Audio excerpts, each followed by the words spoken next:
My name is Jason JROCK Houston, and you're listening to Destroyer 40. Tonight, our special guest is singer Chris Vandell. How you doing tonight, Chris?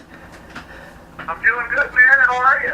I'm doing great. Now, you're quite busy these days, and we'll get into everything you're up to these days. But tonight, we want to talk to you about the fact that in 2016, we're celebrating 40 years of the classic Kiss album, Destroyer, that was released back in 1976. And you would be perfect one to interview for this, I thought, because I know a couple years back that you appeared on a Kiss tribute CD. So I was kind of interested if you could share with us, Chris, kind of a story of how you first became a Kiss fan. Wow. Well, as you know, and maybe some of your listeners do it, others don't, I'm actually from Detroit City. Oh, wow. Yeah. I don't know that you come from Detroit City and you're not a Kiss fan. Yeah. To some extent of the word, right? So, I mean, Cobo Hall in 77. Yeah. Just was enormous. Man. I mean, let me ask you, Chris. I forgot you're from originally from Detroit. Now, let me ask you, going all the way back to 1975, talking about Detroit and Cobo Hall. I mean, that's Kiss Alive 1. I mean, talk a little bit about when you got a hold of that album for the very first time, or when you heard it. Yeah, well, the guys were from outer space. Yeah. I mean, I was a little kid when that record came out. Yeah. And I had an older brother that brought that record home, and I was like, "What the hell is this?" Yeah. You know what I mean? And then he put it on, and it was infectious, and it was loud, and it was crass, and it was in your face, and I was like, "These guys got the right idea." Yeah. Now let me ask you, because like you said, you were very young at the time, Chris. So once you saw, your brother's copy of Kiss Alive, the vinyl, I imagine it was. How much did the way the guys looked on the cover? How much did the image and the makeup, play a role in you becoming a Kiss fan? Well, I mean, I don't think anybody's ever seen anything like it at Yeah, this point. yeah. Maybe Alice Cooper, but Yeah. Here you have four completely distinct personalities and individuals represented by the characters. I think it had a tremendous impact on my desire to do what I do. It's like for those guys, it was Halloween every day. Yeah.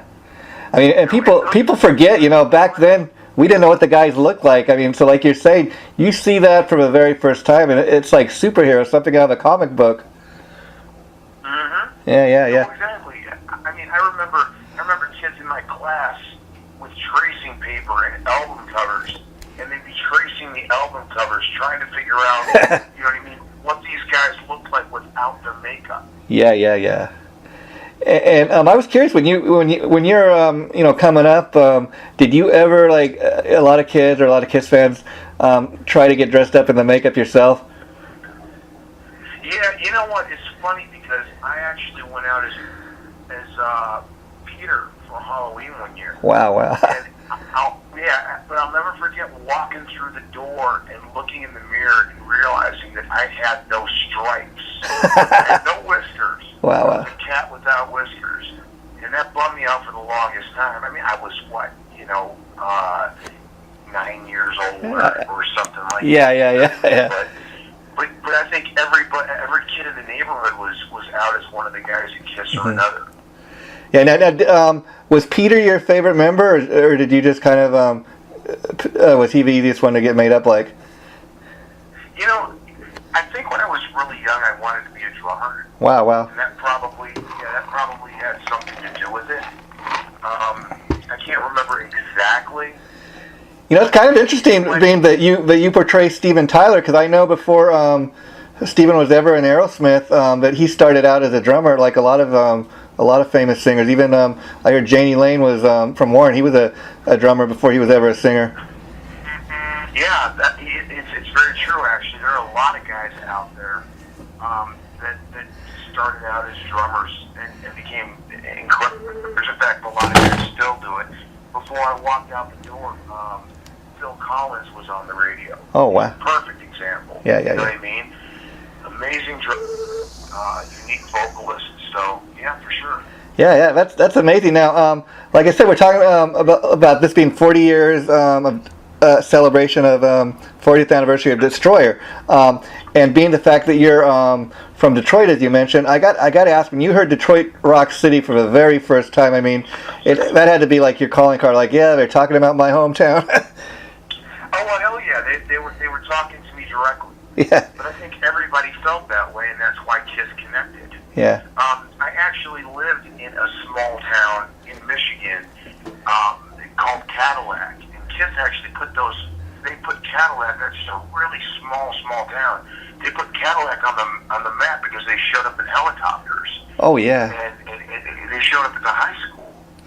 You know what I mean? Yeah. It's like, they would do that kind of thing. So, back then it wasn't like it is now. It's like, you're in the bathroom with people now with the internet. It's ridiculous. Band would put out a record, and you'd listen to the record, and you turn the album cover over, and you'd stare at it, you'd pull out the jacket, you'd wait for them to come to town, you'd wait for the next record. Oh, yeah. There was none of that immediate gratification. But because they did stuff like that, they felt somehow accessible.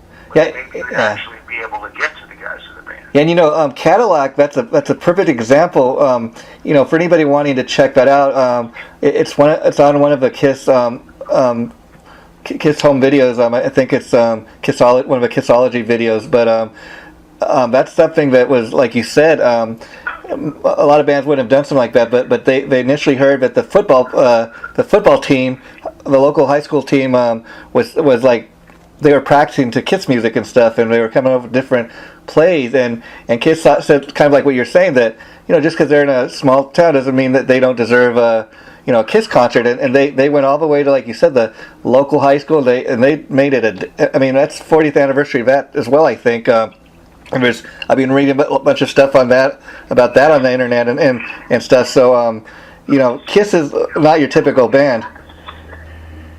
No, absolutely not. They were always in touch with what was going on. They had their finger on the pulse, and they had the nerve to be hated. Uh-huh. And I think that's how it started for them. People hated that band. Yeah, and then they loved them. You know what I mean? It's like they were outrageous. They were from outer space. Oh yeah, I mean, anybody knows anything about Kiss, like those first 3 albums that Kiss came out with were very raw. They weren't really that polished or anything, and they were just a very new band, coming of age. And those first 3 albums didn't really sell. It wasn't until Kiss Alive 1, because they had a reputation for being a great live band, but until a lot of people saw the band live, or they got that Alive album and they heard, wow, that sounds like such a great I mean, you put that album on, and you for a minute you believe you're there, that you're in the audience. It sounded that good, and all these years later we learned that they went back and they kind of fixed stuff up. But to me, it's still a great sounding live album. I don't care about all that, because to me the album today, even knowing all that, it sounds just as great as the first time I ever heard it. True. Yeah. The thing about that band is they actually knew how to write a rock song. Yeah. Yeah. People debate the merit of the band. I mean, no doubt they're a merchandising machine. Mm-hmm. I think Gene Simmons owns Israel now. Yeah. Saving up to buy it. But at the end of the day, it was all part and parcel. They were always in the public eye. They were always visible. It's just that they got it and they knew what they were doing. But I mean, they also wrote great music back in the day. Yeah, and you gotta respect the guys for that, because I mean, back in the day, even when they were first getting a record deal, people were telling them, you guys, we love the music and stuff, but this makeup has got to go. They saw something that a lot of these other people couldn't even predict, and that's how a lot of people, even like you said, first even just became fans, because they dug the makeup and they thought this is something really different. And you talk about the songwriting. I mean, it's kind of interesting. Like if you look at a song like "Rock and Roll All Night," that's a great anthem. That's a great song that these guys are now known for. They end almost every show with that song. But if you go back to when that song first came out on "Dress to Kill," it got nowhere of the attention it did until they release a live version like a year later, and then that's just a great classic rock song now that everybody loves. Right. Yeah. It's almost like Cheap Trick. If you I don't know if you've ever had a chance to hear the original version of I Want You to Want Me, the studio version. It almost sounds like a totally different song. Almost sounds like a country song. But then when they put out Budokan, I mean, that live version of that song, I mean, it took it to the next stratosphere, and it just it took that band to the next level. Yeah, it was a great time for music for sure. Yeah. Because everything was fresh and it was interesting, and people were taking chances. And I think that's the reason Kiss is as big as they are. Yeah, I think Probably it's more chances than anybody. Yeah, and I think it's interesting too that talking a little bit about Destroyer and kind of connect, talking about your story, Chris, being from Detroit. They have a song like Detroit Rock City on that album. And the interesting thing from what I've heard is Detroit was one of the very first places that really gave Kiss a lot of love, and that's part of the reason they wrote that song. But when that album first came out, that was the single, Detroit Rock City, but people outside of Detroit did not really respond to it. And actually, they flipped the single over, and Beth became a hit. But it's kind of funny that even all these years later, Detroit Rock City is one of those songs that are 40 years later still in the set list. Yeah, I mean, I have nothing to relate to because I was in Detroit at the time. Yeah. You know what I mean? I was a kid in Detroit, and I saw the madness firsthand, man. I experienced it. Kiss was Detroit's band at the time. So, yeah. And you still gotta you still gotta love that. I mean, but all these years later, I mean, like they didn't do a follow up like L.A. Rock City. You got Detroit Rock City, and it's just got to be such a great thing to be from there. And every time you go to a Kiss show, no matter if you're seeing them in Vegas or Detroit or L.A. or whatever, they're talking about your hometown. Yeah, and they drew a lot of attention there because there have been some amazing artists that came out of that city, and I can't help but think in part the reason people started focusing on the artists in that city had to do with that song and the attention that it directed. Yeah. So, kudos to Kiss, man. Yeah, and talk about Destroyer.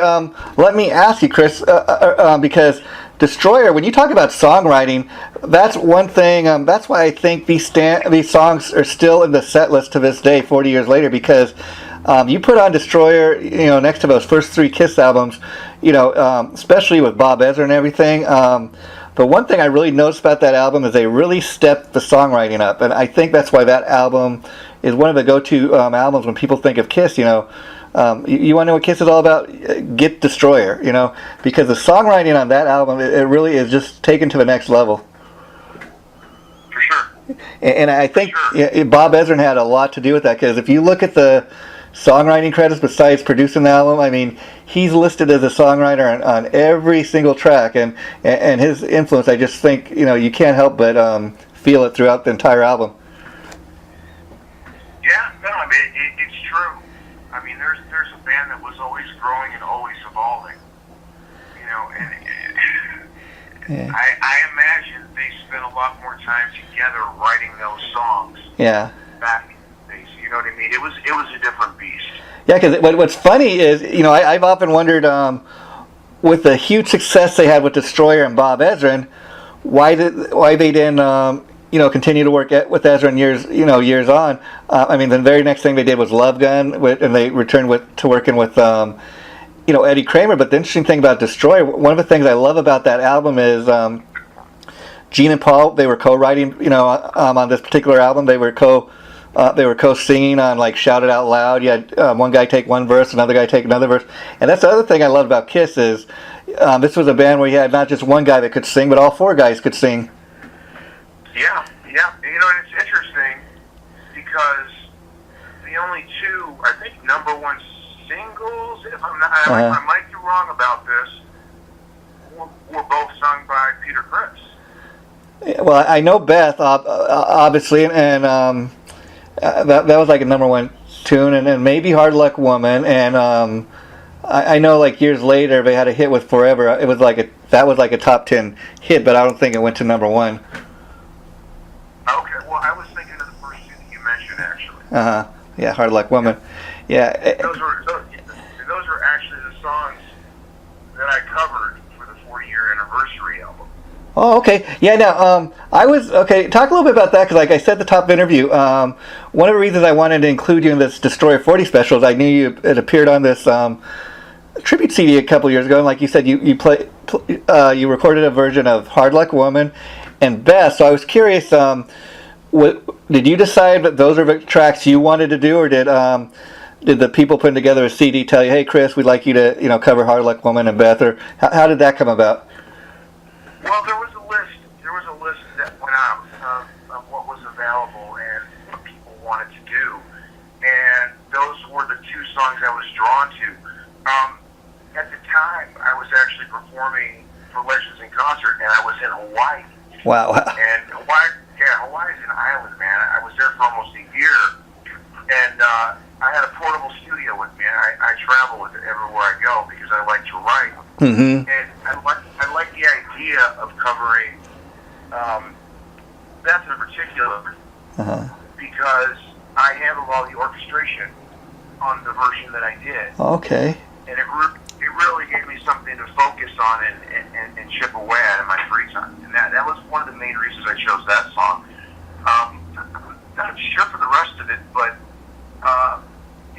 Stacey Blades, Scotty Griffith, and Adam Hamilton are all on those versions of those songs. Oh, wow. It's funny because every one of those guys has been in LA Guns at one time or another. Including yourself. Yeah, but that's another thing I want to talk about later before we wrap up the interview. But and Hard Luck Woman, so that was the other track. Now, were you happy with the way the way your tracks came out?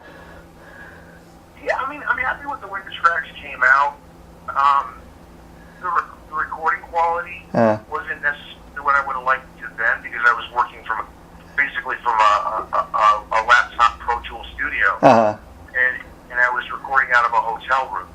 So it's not like I had the advantage of having my HD system and really being able to do things right. I tracked all the vocals on a Shure SM58, which is not exactly a studio microphone. And now let me ask you, Chris, because typically you're known for like covering Aerosmith and stuff. That's because you do a great Steven Tyler tribute in your band Aerosmith and Legends in Concert, like you were mentioning. So how excited was this to do to get the opportunity to like cover another artist? Oh, it's great, man, because you get to step out of your comfort zone. You get to do something completely different. For me, I spent the last 5 years making my living performing as Steven Tyler, and it's kind of a double-edged sword because it's great to be able to do what you love to do and make a good living at it, and I'm also performing as one of the greatest rock icons in history. Yeah. But the other side of that coin is I'm practically living my life as Steven Tyler too, because everywhere I go, it's Steven Tyler this, Steven Tyler that. You have a tendency to forget who you are and what it is you love about what you do. So it was an opportunity for me to move away from that and just do something different, and that was great for me. Yeah, because Chris, I've interviewed you several times talking about you portraying Steven Tyler, and when I interview a lot of these other guys that play in the tribute scene as well, I always share with them the story you shared with me about the fact that Steven Tyler and you have become friends over the years. He's well aware of what you do, and you told me some great stories. Like one, for example, that comes to mind is where you almost, I think you get invited every year to his New Year's party in Hawaii, and you tell me one year you showed up there and you actually played a joke on his son, and his son came out and he thought he was actually talking to his father, and Steven was hiding in the closet, and that's that's one story that I just never forgot. That's actually two different. The thing with his son Tosh happened in Vegas at the MGM. Oh, okay. And then and New Year's was another time, and it's not a yearly event. Yeah. You know what I mean? I don't want to mislead people. No, like I said, but I thought how cool to get the opportunity to portray your hero. And then he not only do you get an opportunity to meet him eventually and become friends with him, but he's cool with what you're doing, and so much to the fact that he said, "Hey, let's play this little joke on my my kid, and it's just got to be one of those great memories you have. And then the other story you told me that that always kind of hangs with me, that I just love is that his lawyer sent you a cease and desist letter, and Steven's like, F the lawyer, you let me handle it. You keep doing what you do. Right. Yeah. Well, actually, it was the band's attorney. Steven's attorney was a woman. That's how that conversation started when he said, "Who sent it to you?" And I said, "Well, the guy's name was." He goes, "Let me stop you right there." He goes, "All the people that work for me are women." Yeah. And I'm very fortunate that he turned out to be such an amazing person, because it would be very difficult for me to continue doing what I do if he wasn't. Yeah, You know yeah. what I mean? And now, talk a little bit about Steven Tyler. I was curious. In 2 weeks we're going to get a chance to finally hear his solo album. How excited are you about that? Well, I'll tell you what. Uh huh. I'm a fan of Steven as a person now more than I am a fan of him as a musician, because I've gotten to know him a bit. I've spent some time with him. Yeah. And he look, I like all kinds of music. I'm not a huge country fan. I hear you. I think if anybody can do it, it's him, and I think he's earned the right to do whatever he wants to do. Oh, of course. He's given us 4 years making music. Yeah. But I'm kind of wishing it was Toys in the Attic. I hear you. I mean, I think for a fact, probably like you, Chris, I will definitely check it out, because I am a Steven Tyler fan. Some of the stuff I've heard, like you're saying, it's a little different, I think, than what typical Aerosmith fans might expect from him. And the only other thought I have on the album is I'll definitely check it out, but I'm kind of sad to kind of realize that because he kind of wants to have a solo career now, that it's going to bring an end to Aerosmith. I mean, I've been reading the stuff that he's saying 2017 is going to be Aerosmith's farewell tour, so that's kind of a sad thing, I think, to come out of this. Right. Yeah. And so now getting back to Kiss and Destroyer, it's kind of interesting that you did a version of Beth, and I mean that's one of these songs, like you said, went all the way to #1 back in the day, and 40 years later it's still in movie soundtracks, and you see it on TV commercials, so it's just as popular today as as ever. But I was curious, when you heard that song back in the day for the very first time, what were your thoughts? Because that's like the very first time Kiss ever put out a ballad. Stuff I've read, Gina Paul didn't really want to even record it, and the only reason it got recorded is Bob Ezrin saw the potential that the song had. Yeah. To tell you the truth, I think the first time I heard the song, I went, "This is who?" Yeah. I went, "What?" The drummer can sing? Wow. Yeah. So I listened, and I went, "What a great song." Yeah. You know? Yeah, I mean, it really is, and I mean, it's a different song, and that's, even today, unfortunately, people kind of have tunnel vision. Oh, well, this is what Metallica should sound like, this is what Kiss should sound like, but I dig when bands kind of, go outside their comfort zone, and I mean, that's why I think there was people, reacted it so immediately, because it was so different, but yet such a great song. Yeah, at the end of the day, man, good is good. Yeah. Strip away the label, forget about who's doing it, and just listen. Yeah. Because you're right, there's a lot of stigmata attached to different artists. People want to put you in a box. They want to say, okay, this is rock music, and this is country music, and this is punk, and this is metal. And at the end of the day, man, it's really limiting. People want to label things because it makes them more comfortable. Yeah. But they're missing a lot for the same reason. Yeah. I mean, I'll give you a perfect example of that. You listen to a song like God of Thunder, also off of Destroyer, and right away, because of we've heard the song all these years, it's thought of as a Gene Simmons song. But oddly enough, Chris, you may or may not know this, but that song was not written by Gene Simmons, but it was written by Paul Stanley. If you probably check this out on YouTube, or I know it's on the Kiss Box set if you've got that. There's actually a demo with Paul Stanley doing the demo version of with a vocal track. It was his song initially, but then Ezrin said, "You know what, Paul?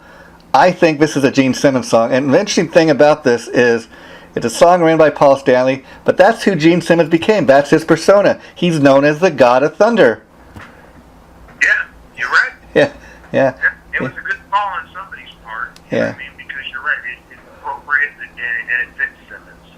Yeah. And it's just funny. Many people may not know that. Now, another track I love off of Destroyer is like Flaming Youth. I mean, that's just all-time anthem. It's a great like battle call. Another one of those great anthem type songs like Detroit Rock City, Rock and Roll All Night. I mean, even Shout It Out Loud. I mean, Flaming Youth though I don't think gets the recognition it really should. Right. Yeah. Yeah, well, you're going back to that thing about one artist covering another artist and things get buried under. And, Yeah. I get what you're saying. Yeah, and then that's why again, like you take a track like Beth, for example. That's another example of the Kiss Army kind of letting people know this is what we want, this is what we love. And I imagine, Chris, from covering the two Kiss tracks, that you've kind of discovered anytime you do anything that's even got the slightest bit Kiss related, the Kiss fans just come out. I mean, I don't know if you've experienced like attending like a Kiss convention or anything, but if you have any connection to Kiss, the fans just go crazy for you. Yeah, no, I saw those guys without makeup the first time they actually reunited with Ace and Peter. Yeah. In California. I think it was the Anaheim Convention Center many years ago. Yeah, when he first came back, yes. And it's kind of interesting. You take a song too, like "Sweet Pain." It's not like the most memorable track, but the interesting thing about that track is like I love Gene's like little innuendo. If you read into the lyrics, you kind of get the point of what he's really talking about, but he doesn't come out and say it. So really on that album, I think whole album it's the songwriting of it really I think is why that album is so great. Yeah. Well, I mean that's what it comes down to. It's all about the songs. And that's why I said before they knew how to write a song. So you can strip away the makeup. Yeah. People get preoccupied with that stuff. They're like, oh, they're just makeup and the guys they can't. You know what I mean? Uh-huh. But it doesn't matter because you can listen to those songs 30, 40 years later. It's still a great song. Nothing's changed it. Yeah, and this isn't taking anything away from the Beatles, but I've read stuff where you talk about what great songwriters Gene and Paul are. I mean, it's been noted that like in Billboard and stuff that they've sold more records, than the Beatles. But to be fair to the Beatles, they Kiss has been around 40 years. The Beatles weren't. Kiss, they always get this thing about they're not great musicians, but they have a 40-year career. People know their songs, Rock and Roll All Night, Beth, Hard Luck Woman, Love Gun, Detroit Rock City. 40 years later, these guys still have a career, so to me, they're doing something right. I agree. Yeah. And even you look at, you like you're saying, kind of the same thing like if you're an Iron Maiden fan. You look at the cover of Destroyer, that's an iconic cover. I mean, people like a lot of people, like for example, when they became an Iron Maiden fan, they didn't even know what the band looked like. They thought, this Eddie thing on the cover of the album, man, it looks so cool. I just have to get the album. And so a lot of the artwork, for example, I think people really were drawn to too on this album. Yeah. No, absolutely. Yeah. And it's kind of interesting. Did you get a chance? Because there's this Kiss movie out that they're getting ready to release on DVD, I think, in August, called Kiss Rocks Vegas. Did you get a chance to see that's like a concert film? No, I haven't actually. Yeah. And the cool thing when they come out with the DVD, I actually got a chance to see it in the movie theater, and it's really, if you ever had an opportunity to see it in the movie theater, it's a really cool thing to experience that way. But they're going to come out with a DVD and a Blu-ray of it, and they're going to have like an unplugged sets and some of the bonus stuff. So that's something to look forward to. So I got to ask you, Chris, in your years working as a musician, have you ever had the opportunity to meet any of the Kiss guys? I actually have some interesting stories. Oh. Let's see. Okay, so back in the 80s when I first moved to LA from Detroit, I had a friend, and I had just gotten into and he had 2 passes to this thing called Metal Explorer. Okay. And it was someplace in California. It was at a Hilton. I don't know what it was. It was a convention room or whatever. And he asked me if I wanted to go. And I said, well, what is it? He goes, well, it's a panel of music professionals talking about the state of the industry today. Yeah. And I thought, yeah, man, I'm always open to learn something. You know what I mean? So I said, sure, let's go. Well, we got there, and there was really nobody there yet. And it was a small room. Uh-huh. You know, about the size of a restaurant. In fact, I think it was a restaurant. There were booths, and I walked in, and there wasn't anybody in there. And I look over, and here's Gene Simmons sitting in a booth being interviewed by this lady. Wow. Yeah, and I just got in L.A., and I was like, oh, wow, that's Gene Simmons. That's pretty cool. And was that like, I don't know what year this was, but was that like one of the first times you'd seen Gene Simmons out of makeup, or did you know right away that's Gene Simmons? No, I mean, I knew it was Gene. Yeah. I mean, I seen him, I didn't see him without makeup, but never in person. Yeah. So I hadn't met him at that point. Yeah. And so I waited respectfully, and she was finishing up her interview and getting up, and I walked over to the table, and he looked at me, and I said, excuse me, I said, look, Mr. Simmons, I said, I don't want to bother you or take up any of your time. I said, I just wanted to say I have a tremendous amount of appreciation for what you've accomplished in your years in the business. Wow. Thank you for all the great music. That's literally all I said. And I turned to walk away, and he says, sit down. Wow. I was like, wow. And it wasn't a request, it was a command. Wow. Yeah. He's definitely got this aura. He's got this thing about him. And so I did. I sat down, and he said, listen, I'm going to tell you a couple things, and I want you to pay attention. I said, I'm listening. He goes, don't ever sell the rights to your music. Wow. Okay? Yeah. He goes, oh, that's where Wow. And that's really some great advice. I mean, even all these years later, you want to talk about the state of the music industry today. I mean, that's another thing, a topic I could go all day about. I mean, and you know this as an artist, Chris, like you're talking about, it's awful to be a musician like you, and everybody gets their music for free on the internet. They don't want to pay for a CD or anything, and I miss the days when you could go to the local record store. What's a record store? I mean, I miss Tower Records. I mean, that's one of the things I used to love to go do on new release day and check out all the new releases. Go to the listening booth, listen to the new music, and decide what I wanted to buy. I mean, they don't have things. They don't have things. I mean, I'm an old school guy, probably like you. I like to have a CD in my hand. I like to read the booklet. I like to read the credits, look at the art. See, man, I go back to vinyl. In fact, the vinyl sales have increased exponentially over the past, I think, 5 or 6 years. Yeah, oh yeah. They're going up and up again, and I think it has something to do with just what you're talking about. Mm-hmm. People miss being able to hold the physical product in their hands. I mean, you even go back to Kiss Alive 1. I mean, do you remember, opening that up and, the double gatefold and what that looked like? And it's like, wow, I never seen anything like this before. Or even getting the Love Gun album and having that Love Gun, in there. Yeah, well, what I remember is waiting for my brother to leave the house so I could get to his record collection. Yeah. I mean, it's an amazing feeling. All these years later. I mean, and I was just talking to the guitar player from Pretty Boy Floyd, Christy Majors, and he was telling me the same thing as you. The last few years, vinyl's kind of making a comeback, which is kind of interesting, and it's kind of become a collector's thing, but. I kind of dig that because I don't really have a record player or anything anymore, but I kind of dig the fact that as great as modern technology is, that they weren't able to totally kill vinyl. You know what I mean?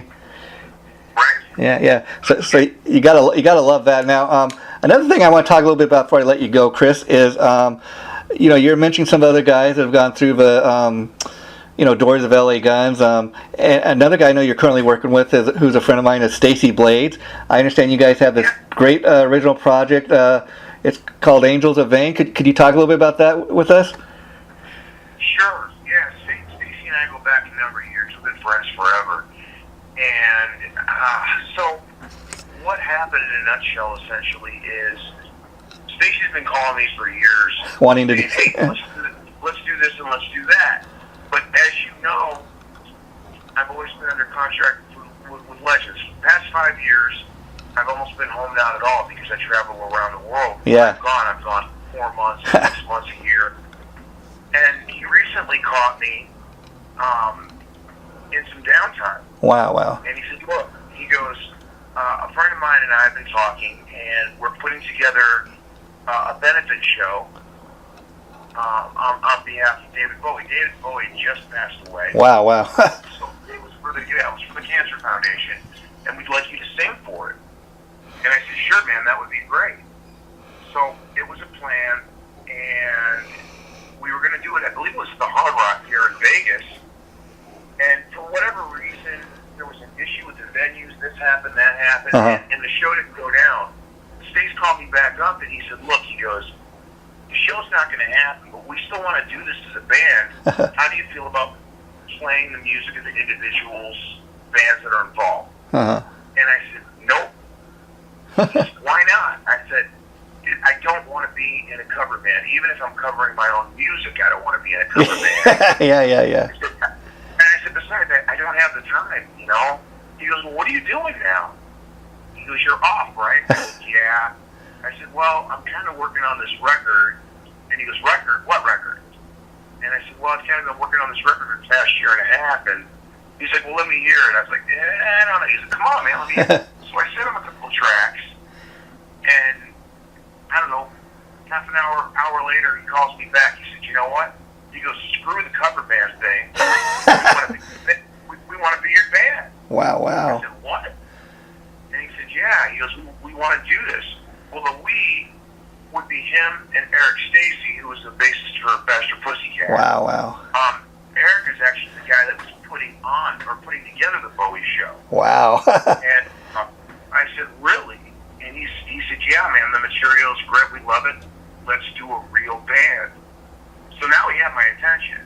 I've been writing that record for about a year and a half with Taz, who was the guitar player, one of the two guitar players in Cherry Street. Yeah. Wow, that's really going back. And I was like, put a band together.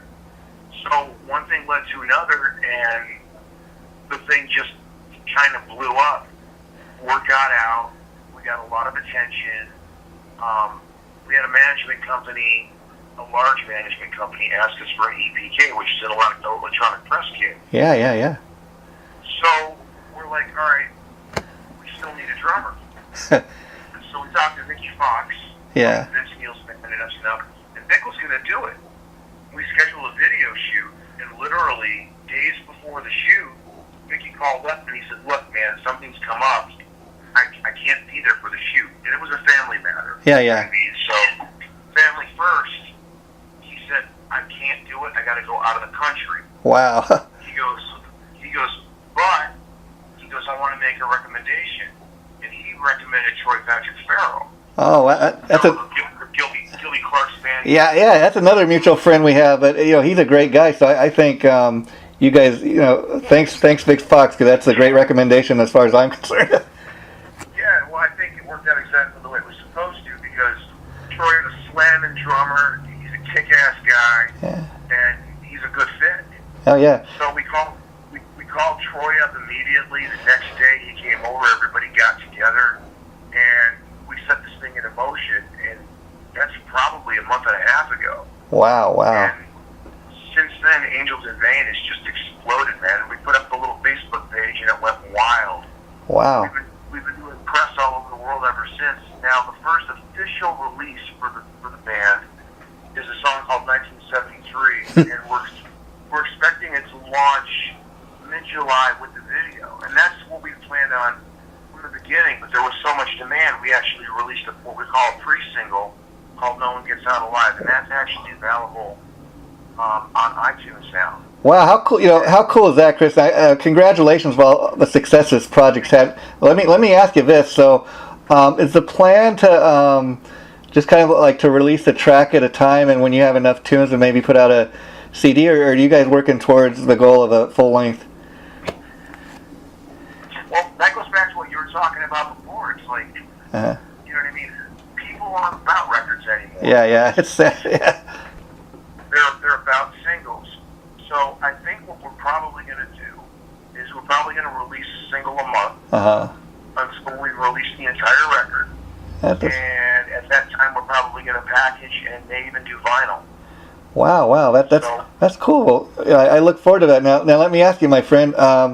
So a lot of this stuff started out as a Chris Van Dahl solo project, and it's morphed into this, which I think is a great thing. So have other guys got involved with any of the writing, or is this stuff mostly written by you? Oh yeah, no, absolutely. Now, this is anything but the Chris Van Dahl project. The original album started out as a way for me to reestablish my identity Yeah. as an individual because I've been doing Steven Tyler. Yeah. And I woke up one day and I said, man, I need to do something that's all me. Yeah. I called Terrence up. We've been friends forever, and I said, hey, you want to do a record? Yeah. The next day he sent me 13 songs. Like, he'd had these songs and he'd been sitting on them. But since these guys came aboard, this is a band, and we've been writing collectively as a group ever since. Wow. It started out as something I was doing. It's definitely something we're all doing. We're all in this together. It's a real band. It's not a project thing, man. Well, that's cool to hear. Now, let me ask you. So, you haven't done any live dates yet, but is that kind of a next step once you get a couple more tunes out there?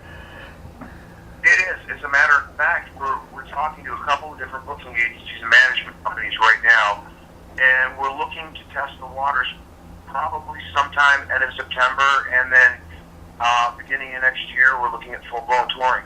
Well, that's really something exciting to look forward to. Especially, the year's half over, so come 2017, this would be a perfect, time to launch that. Now, I think this is a great thing too because, like you said, all these years you've been, kind of paying tribute to Steven Tyler and Aerosmith, and this is kind of the first thing you've done, I guess, since doing that LA Guns album back in 1995, where people are going to kind of get to hear some original music from you. So it's got to be quite an exciting time for you. It is, man. I mean, the fact that we're doing this, I think, is a sign of the times, and the fact that people are responding the way they are is overwhelming to all of us. I think people are ready for a great, straight-up hard rock band again, and that's what this is. You know what I mean? Yeah. So, yeah, we're all very excited about it. And all the you got such great players, as far as the guys backing you, that are in the band, and I really think it's great the fact that you and Stacy kind of even this is maybe the first time you guys had the opportunity to perform together and create together. I mean, the fact that you guys were both in LA Guns, he was in the band a little longer than you, but again, I think with a project like this, the fact that you both come, at one time or another in LA Guns, you did just the one album. He did a couple albums with the band, but I don't think people are going to expect, this to be LA Guns Part 2. And see, like when you're in LA Guns and you did the one album, the thing with that is you're kind of you're in somebody else's band. They're kind of so you don't get much of a say in the music you're creating. But with this, it's kind of you guys get more of a say in how you present the music. Yeah, no, this is definitely not LA Guns.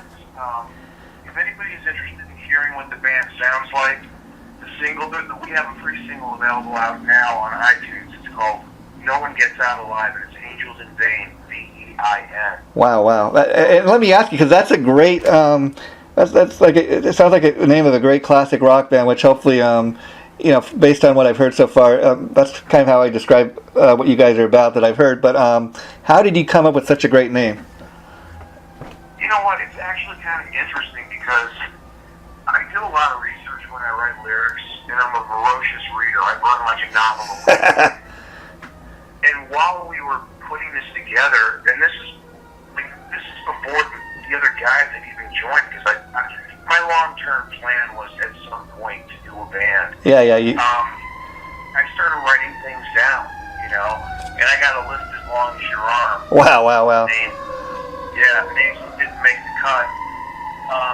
Angels in Vain was actually the second option. I wanted to call the band The Devil You Know. Wow. And literally, as I was going after the page, I found out that the guy from Kill Switch Engage and some other dude had just formed a band and released it, and that's what it was called. I was like, man. Wow, wow. Angels and Bacon was actually Not taken. I came across it in a paper that was written back in the 1800s. Wow, wow. Yeah, it was online, and the name was, technically it was out of context. It was something angels in, and then the next sentence started vain, and I just picked those three words together, and I went, man, that's really cool. Now, I'll tell you, my friend. I think, and I'm going to give you a prediction here, and I hope this comes true. But I think the real proof when this band really starts to make some serious noise is going to be when you have somebody come to one of your shows and you look out there and you see somebody in the audience and you see it on their arm or wherever that they're having Angels of Vain tattoo on them. Yeah, well, I can tell you what. We just released shirts. They're available on the band's website, angelsofvain.com, or through Facebook. Yeah. And they're flying, man. I can't lie. So it's coming.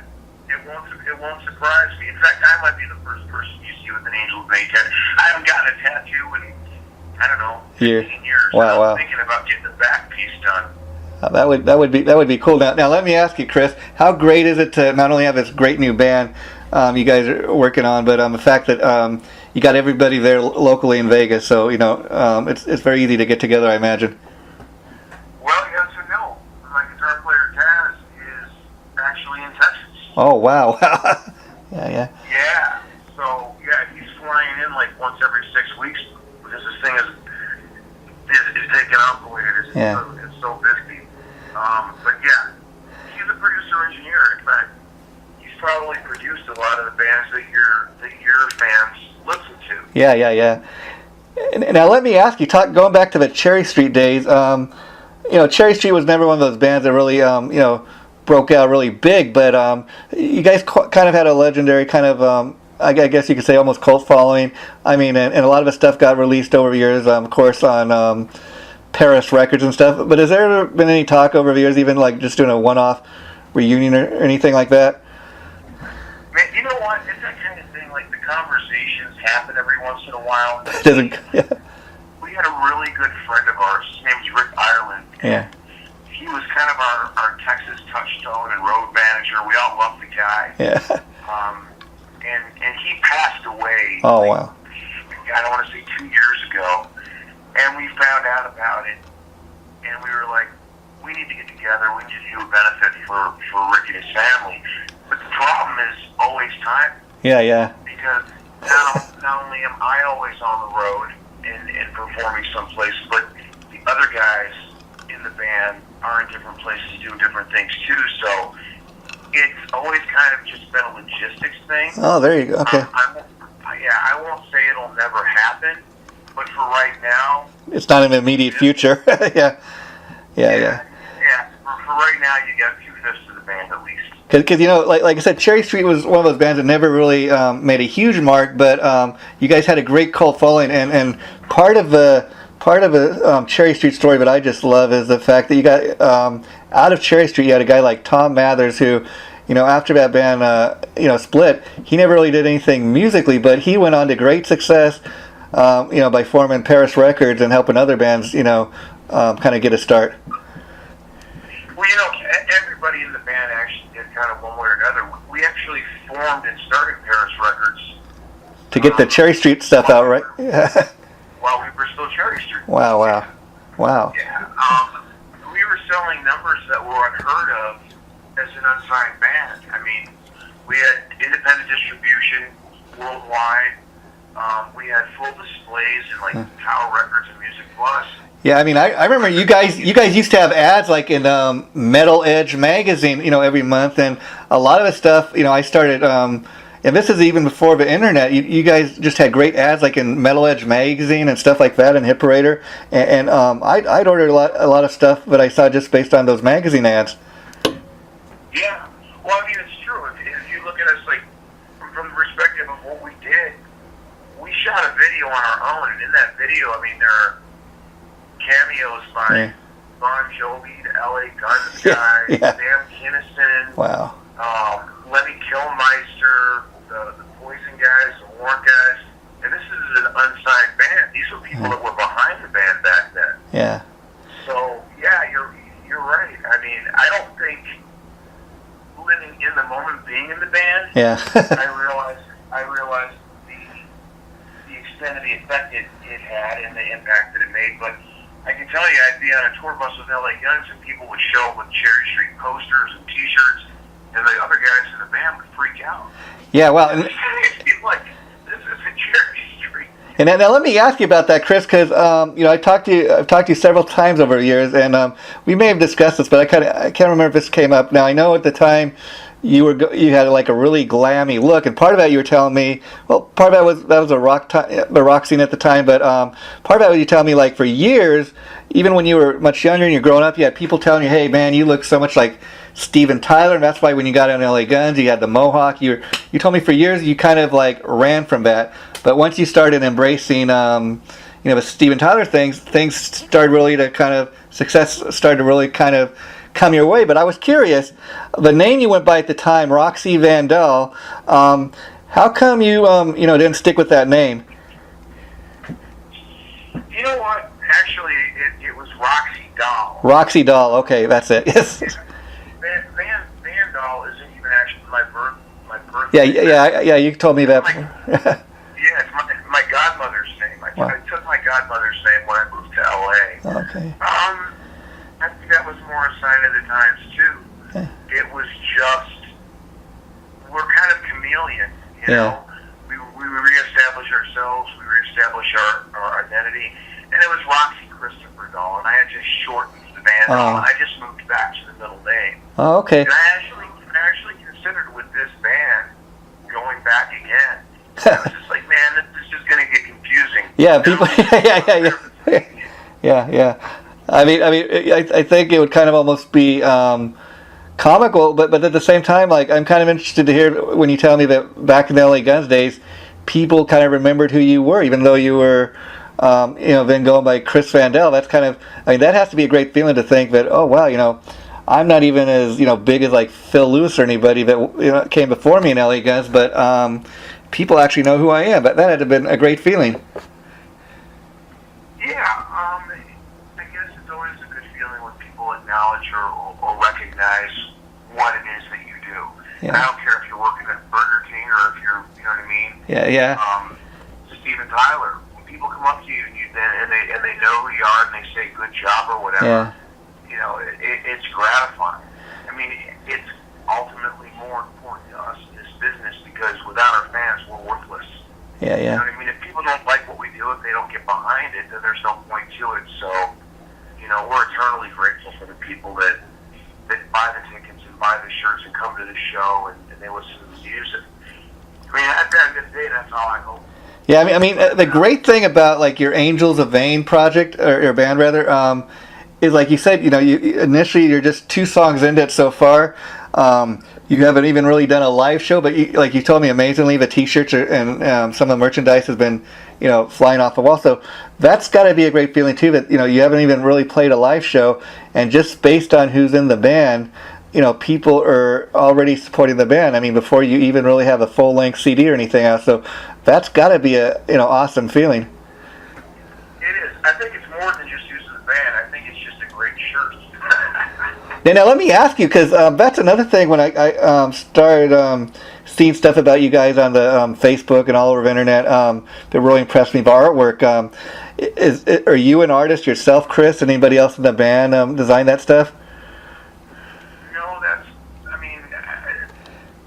pretty much all me. All the icons, all the logos that you see, that's all my work. And, it's interesting because we're talking about Kiss earlier. Yeah, marketing. Big part of the reason behind that, one of the things I loved about Kiss is that everybody in the band was an individual. They all had an identity. They weren't just a band. They were, they were Peter and Paul and Ace and Gene. And that's what I wanted for this band. So that's why I designed those icons. That's why I made those logos for every member of the band. Because I think they all deserve to be recognized and acknowledged.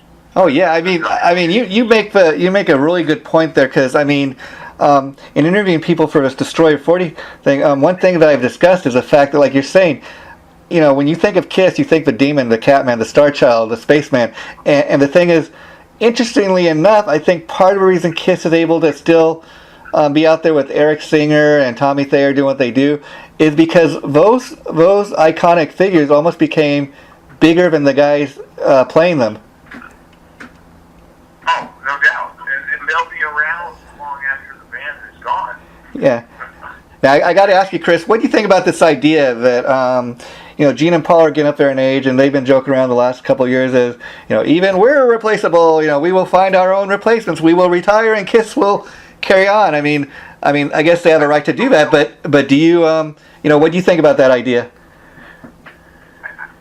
I think they'll do it. Yeah. More power. About it personally? Yeah. Look, man, how do I say this? How about directly? Yeah. In my mind, Kiss is and always will be the four original guys. Yeah. Now, that's nothing against anybody that's come after them. Yeah. I was a replacement guy. Stacy was a replacement guy. You know what I mean? But even though the other guys have been in the band longer than Ace and Peter, that's what hit home with me initially. Yeah. So, yeah, I get it. Yeah. It's doable. I mean, if they're not writing their own music now, what's the difference? Yeah. It's funny. That we were talking about, everything's connected. Back when we did the record for BMG, when we got signed, finally got signed, we went to the studio. We went to Poetry Studios, and Pat Reagan was the producer. Wow. And I don't know if you know who Pat is, Yeah. A lot of the Kiss stuff, Kiss, Deep Purple. Tommy Thayer co-produced the album. Wow. And Tommy is Ace now. Yeah. You know what I mean? So, I mean, they're what? 2 guys away from already doing what they're talking about? Yeah, I mean, and what's funny about Tommy Thayer, I give the guy his props because, as a guitar player, a songwriter, he's definitely proven he's got the chops as far as, like, he did Black and Blue years before Kiss. But I'll tell you, I dare tell anybody, Tommy, I think these days does Ace better than Ace. And what I mean by that is, Ace is a great player, but he's like, Ace isn't really a technical player. He's really kind of a sloppy player. But he's Ace is Ace, and that's what people love about him. But you go see Kiss and Tommy Thayer, you close your eyes, he sings "Shock Me" almost note for note the way Ace does it. But he plays like Ace. He once played in a Kiss tribute band, so he's got Ace Frehley down to a T that if you close your eyes, you'd almost swear you were listening to, Ace Frehley sing "Shock Me."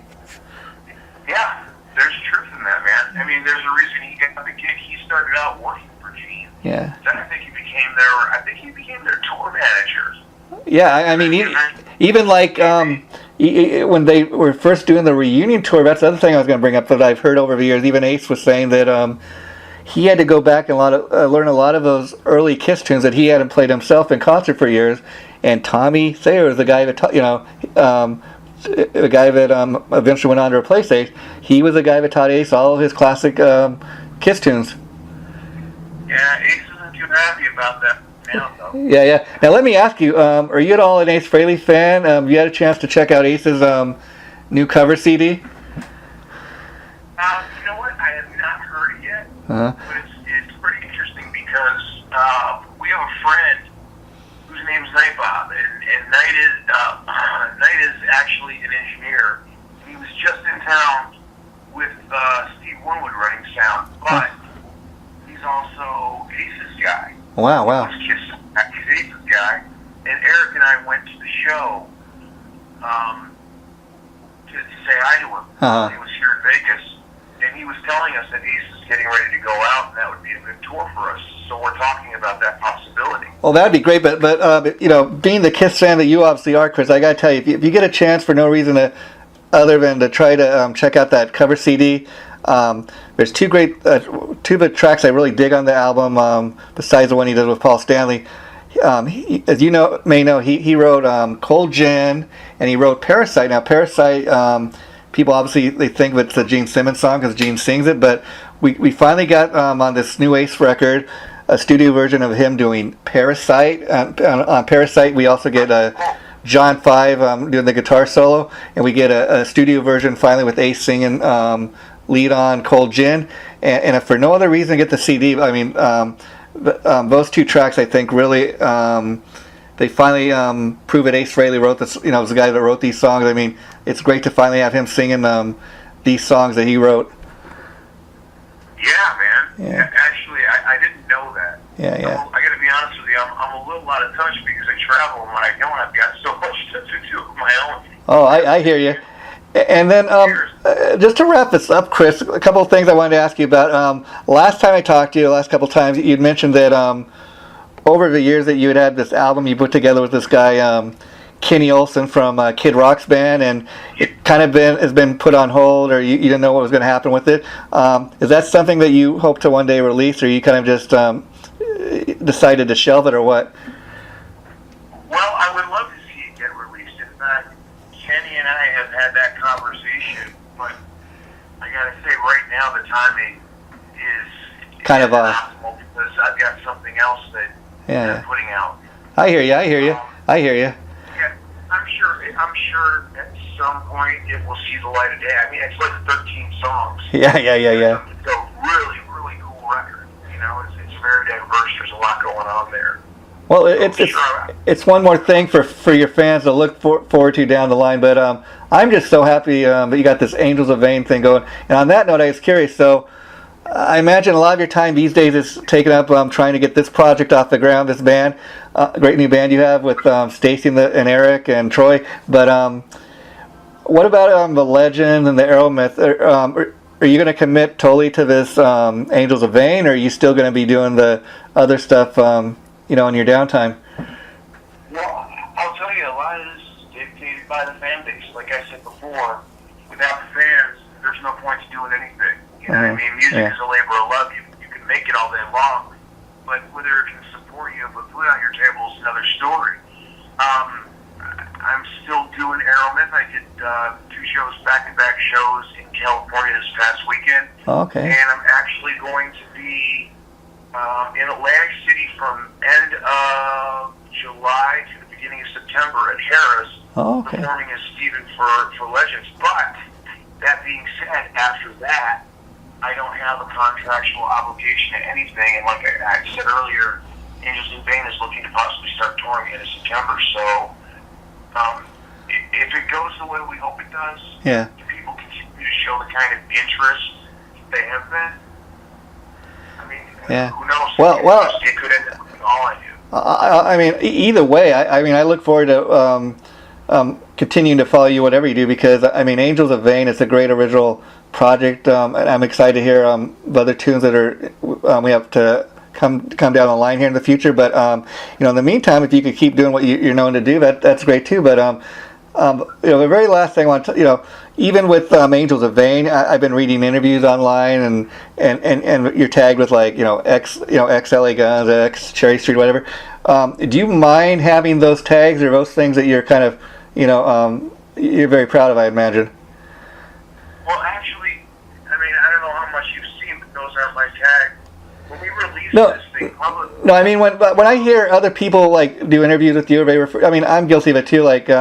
They'll bring up the fact that, he was at one time in LA Guns, or he did an album with Do you get tired of having people bring that up, or... I totally get your point, but like I was saying, when the thing came out, the press went wild with it, and they started calling it a supergroup. Yeah. And out of the gate, I was like, and the whole band was like, no, man. A supergroup is like, Alice Cooper, Joe Perry, and Johnny Depp. Yeah. We're just a group of guys that are good friends that decided to make kick-ass music. Wow. And the direct answer to your question is this.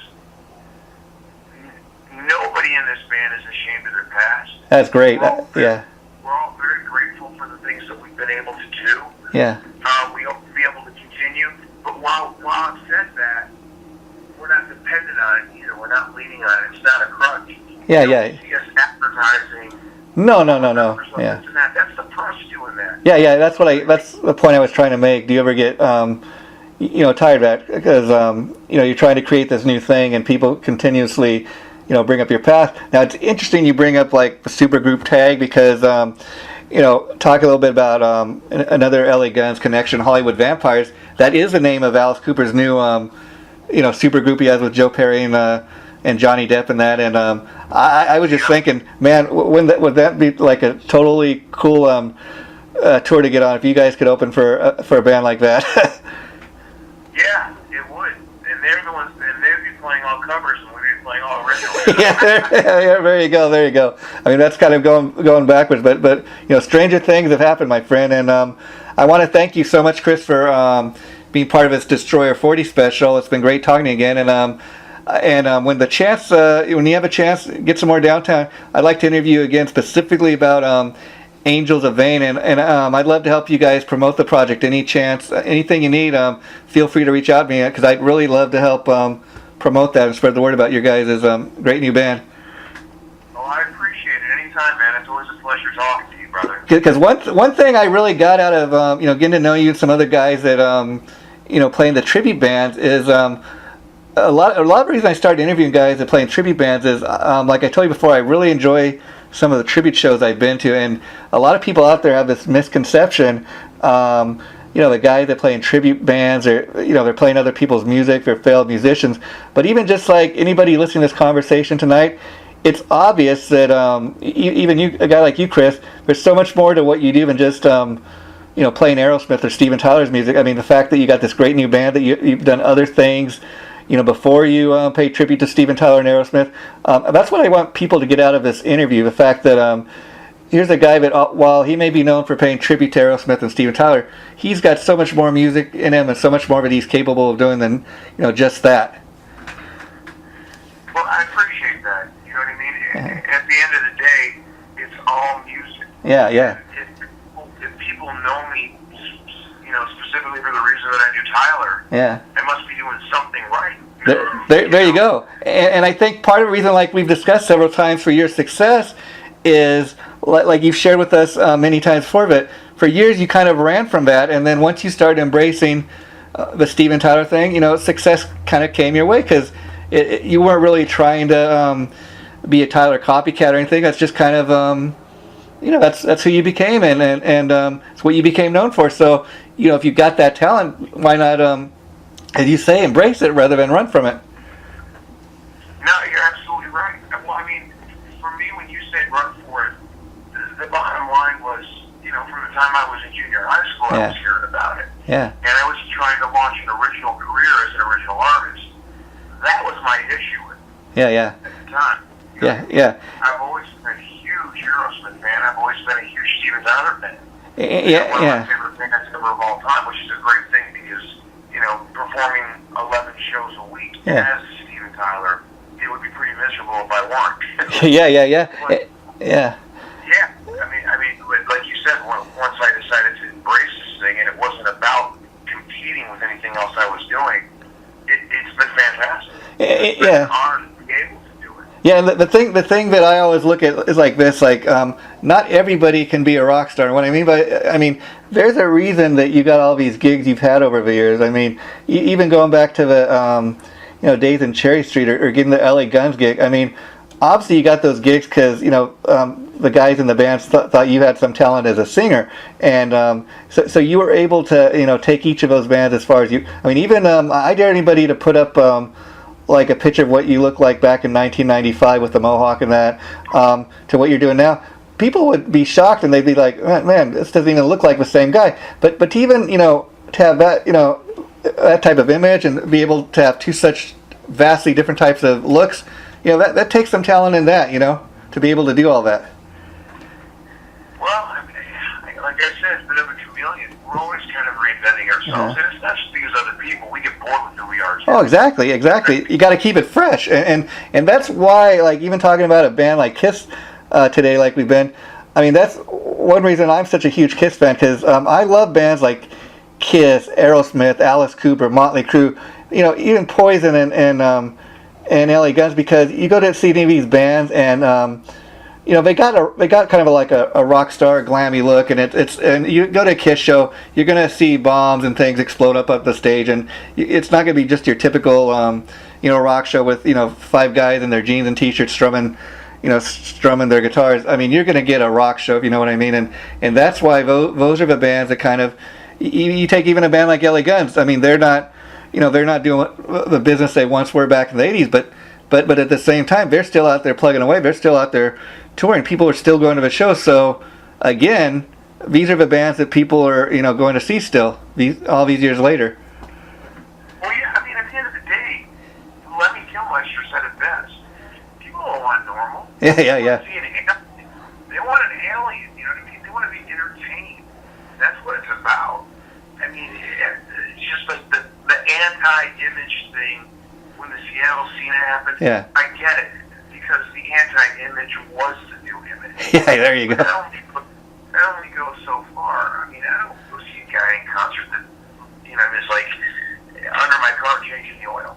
Yeah. Nothing against those bands, don't get me wrong. I mean, fantastic music came out of that time.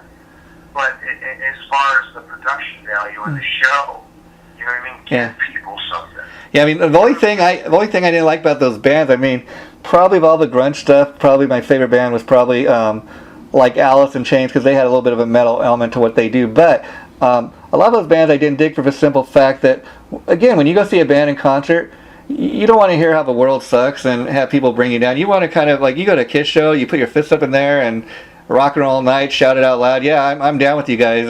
You go see a Kiss show, a Motley Crue show, and for 2 hours of your life, you can forget about all your problems, and you can kind of rock out with your favorite band, and just have a great night, if you know what I mean. And that's why those are the type of bands that I prefer to see. Yeah, man, I completely get what you're saying. Well, Chris, I could talk to you all night, but I know you're very busy and it's getting late, so I'm going to let you go, my friend. But keep in mind what I said.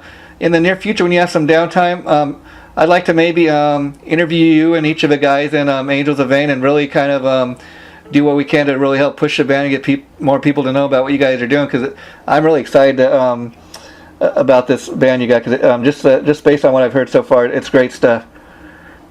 Well, thank you, man. Anytime you want, just get in touch with me, and we'll set it up. We'll get everybody on the phone. Okay, well, we'll do that, my friend. You take care and have a nice 4th of July weekend. You take care, my friend. You too, brother. Okay, bye-bye.